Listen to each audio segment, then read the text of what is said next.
अस्सलाम वालेकुम नाजरीन, उम्मीद है आप सब लोग खैरियत से होंगे। आज मैं आपको डेरा गाजी खान के एक नवाब साहब के इलाके का वाक़या सुनाना चाहता हूँ, जिससे आपको सरदारों नवाबों की ज़हनियत का अंदाज़ा हो जाएगा। वाक़या यूँ है कि उधर एक पटवारी साहब तैनात हुए, तो उस ज़माने में ये रिवाज था कि जो भी सरकारी ऑफिसर उस इलाके में तैनात होता था तो वो नवाबों सरदारों को जो है ना सलाम के लिए हाज़िर होता था, और नवाब साहब उनको अपने हस्बे रिवाज के मुताबिक बारात देते थे। बारात का ये मतलब होता था कि वो उनको मेहमान नवाजी के तौर पर राशन वाशन पूरे महीने का और दावत भी दी जाती थी। तो वह ये पटवारी साहब भी चले गए कि मैं नवाब साहब को सलाम कर लूँ। जब उधर नवाब साहब के पास सलाम के लिए गए तो उसको हस्बे मैनेजर ने उसको अपने मेहमान खान में बिठा दिया और बोला कि वो नवाब साहब तो अपनी मिसेस के साथ वो सैर करने के लिए गए हुए हैं। तो पटवारी साहब मूड़े पर बैठ गए और पटवारी साहब को मैनेजर साहब ने जो है ना फर्शी हुक्का ला दिया, जो चांदी से मज़यन था। ये हुक्का जो होता था ये खास मेहमानों को पेश किया जाता था। तो पटवारी साहब की जो शख्सियत थी बहुत महज़ब थी। इसी असना में नवाब साहब भी चहलकदमी से वापस आए। जब वापस आए तो नवाब साहब की नज़र पटवारी साहब पर पड़ी, जो अपने बड़े मज़े से फर्शी हुक्का इस्तेमाल कर रहे थे। तो नवाब साहब गैर इरादे पर उनकी शख्सियत से इतना मुतासर हुए, क्योंकि उनकी शख्सियत ही ऐसी थी, उस टाइम वो भी एक नवाब ही लग रहे थे। तो उन्होंने गैर इरादी तौर पर हाथ उठा लिया और सलाम किया। जब सलाम कर लिया तो मैनेजर साहब भागता हुआ आया। तो मैनेजर साहब को बोलते हैं कि सरायकी में बोलते हैं कि केड़ी बला आई बेटी है। मैं भी अभी आपको सरायकी में बात करूँ आके सही अपने इलाके से पटवारी साहब आए बेटन, अपने इलाके से पटवारी साहब आए बेटन।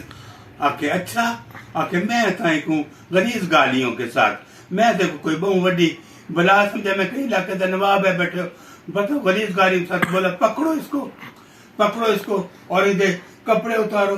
मैं तो इधर शख्सियत मुतासर थे गया, इसको पकड़ो। जब ये आवाज पटवारी साहब ने सुनी और तो वो एकदम खड़े हो गए, पकड़ो इधर कपड़े उतारो और को मारो और पीटो।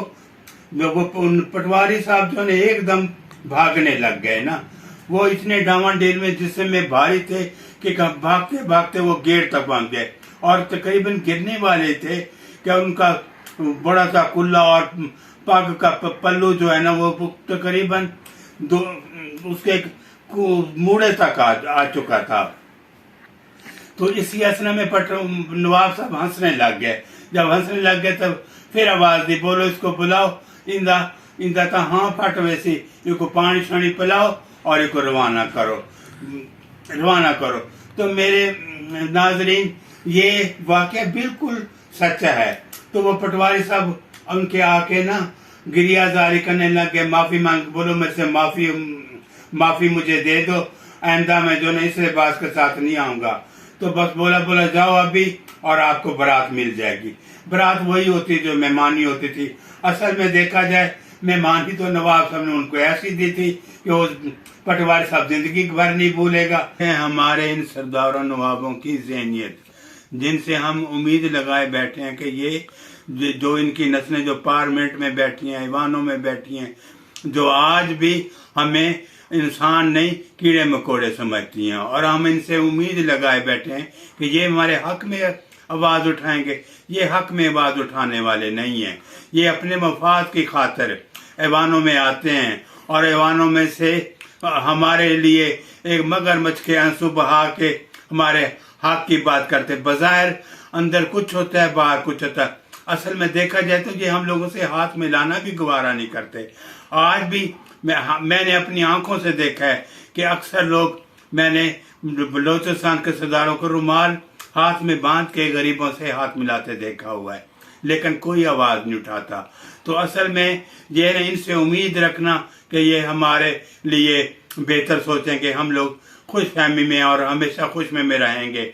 हमें भी चाहिए कि हमें सोचना चाहिए कि हमें जो है ना इन लोगों से बाखबर रहना चाहिए। मैं इस शेर के साथ ख़त्म करना चाहूँगा کہ ہمارا حال ہر حال ایک جیسا ہے، 50 سالوں سے ہر سال ایک جیسا ہے، کسی بھی رنگ میں رنگ خزاں نہیں جاتا، جہاں پر زرد ہرا لال ایک جیسا ہے، شکارگاہ میں شکاری سے ہانکنے سے ہوشیار کہ اب صدائیں نئی نئی ہیں پر جال ایک جیسا۔ امید ہے آپ کو یہ ویڈیو پسند آئی ہوگی اور آئندہ بھی آپ میرے ساتھ تعاون کریں گے اور میرے چینل کو پسند کریں گے۔ اسی امید کے ساتھ میں آپ سے اجازت چاہوں گا۔ خدا حافظ۔